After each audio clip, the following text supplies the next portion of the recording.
بيقول له يابا علمني الهيافة. قال له تعالى في الهيفة وصدر. يا ده انت بقالك شهر ما عملتش مشاكل مع حد ومفيش شكوى جت من ناحيتك. ايه انت تهديد؟ عناية يابا، هعمل لك مشاكل والناس تيجي تشكيلك ويبقى انت اللي حليت المشكلة. ففي ناس ما بيبقاش ليها ذكرى فتشجع عيالها على المشاكل، ويشجعوا وهم اللي بيسلطوا عيالهم عشان يعملوا مشاكل. علشان قال ايه؟ الناس راحت ترد عليهم وهم اللي بيحلوا المشاكل وهم اللي بيسلطوا عيالهم على المشاكل.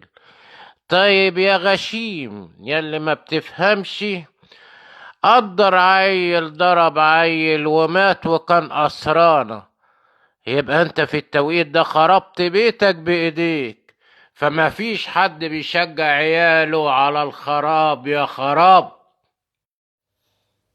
ولا انت ما تعرفوش بيتعدى عليك غلطات كتيرة قوي وساعة المصلحة انت اللي هتندم. حتى لو حليت نفسك قدام الناس كلها وغرقت نفسك عسل، العسل بتاعك مغشوش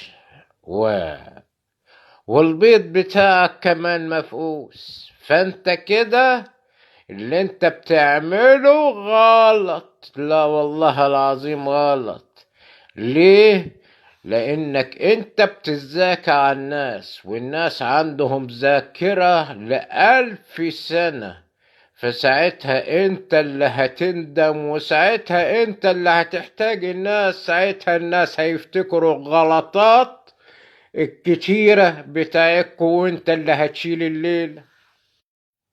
ونصيحة لوجه الله، علم عيالك الحب والاحترام والتقدير وعمار البيوت واحترام الناس. ساعتها لما هتعوز الناس هتقف جنبك لوجه الله، عشان انت محترم مش عشان انت بتخوف الناس.